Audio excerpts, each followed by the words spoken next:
एक समय सर्व प्राणियों के हितार्थ परम पावन भगीरथी के तट पर ऋषि समाज द्वारा विशाल गोष्ठी का आयोजन किया गया। इस सभा में व्यास जी के परम शिष्य पुराण वेत्ता सूत जी महाराज हरि कीर्तन करते हुए पधारे। सूत जी को आते हुए देखकर सौनकादि 28,000 ऋषि मुनियों ने खड़े होकर दंडवत प्रणाम किया और महाज्ञानी सूत जी ने भक्ति भाव से ऋषियों को हृदय से लगाया और आशीर्वाद दिया। विद्वान ऋषिगण और सब शिष्य आसनों पर विराजमान हो गए। सौनकादि ऋषि ने पूछा, हे पूज्यवर महामते, कृपया यह बताने का कष्ट करें कि मंगलप्रद कष्ट निवारक यह व्रत सबसे पहले किसने किया और उसे क्या फल प्राप्त हुआ। तब श्री सूत जी कहते हैं, आप सभी शिव के परम भक्त हैं। आपकी भक्ति को देखकर मैं व्रती मनुष्यों की कथा कहता हूँ, ध्यान पूर्वक सुनो। एक गांव में अति दीन ब्राह्मण निवास करता था। उसकी साध्वी स्त्री प्रदोष व्रत किया करती थी। उसे एक ही पुत्र रत्न था। एक समय की बात है, वह पुत्र गंगा स्नान करने के लिए गया और दुर्भाग्यवश मार्ग में चोरों ने उन्हें घेर लिया और कहने लगे कि हम तुम्हें मारेंगे नहीं, तुम अपने पिता के गुप्त धन के बारे में हमें बतला दो।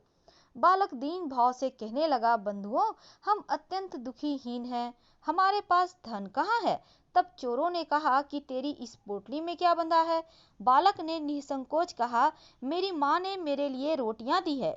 यह सुनकर चोरों ने अपने साथियों से कहा कि साथियों, यह बहुत ही दीन दुखी मनुष्य है, अतः हम किसी और को लूटेंगे। इतना कहकर चोरों ने उस बालक को जाने दिया।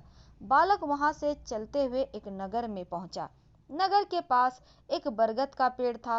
वह बालक उसी बरगद के वृक्ष की छाया में सो गया।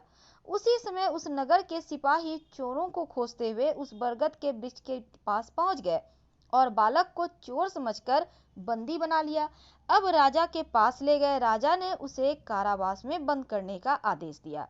ब्राह्मणी का लड़का जब घर नहीं लौटा तब उसे अपने पुत्र की बड़ी चिंता हुई और अगले दिन प्रदोष व्रत था।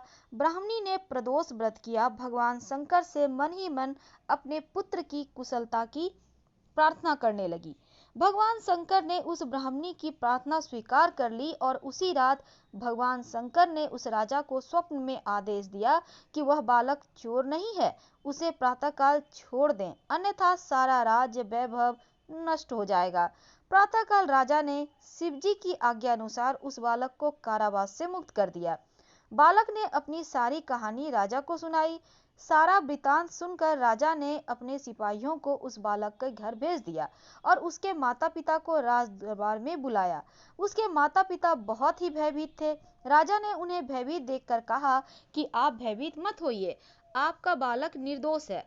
राजा ने ब्राह्मण को 5 गांव दान में दिए जिससे कि वे अपना सुखपूर्वक जीवन व्यतीत कर सके। भगवान शिव की कृपा से ब्राह्मण परिवार आनंद से रहने लगा। इसलिए जो भी मनुष्य रवि प्रदोष का व्रत को करता है वह सुखपूर्वक और निरोगी होकर अपना पूर्ण जीवन व्यतीत करता है। हर हर महादेव।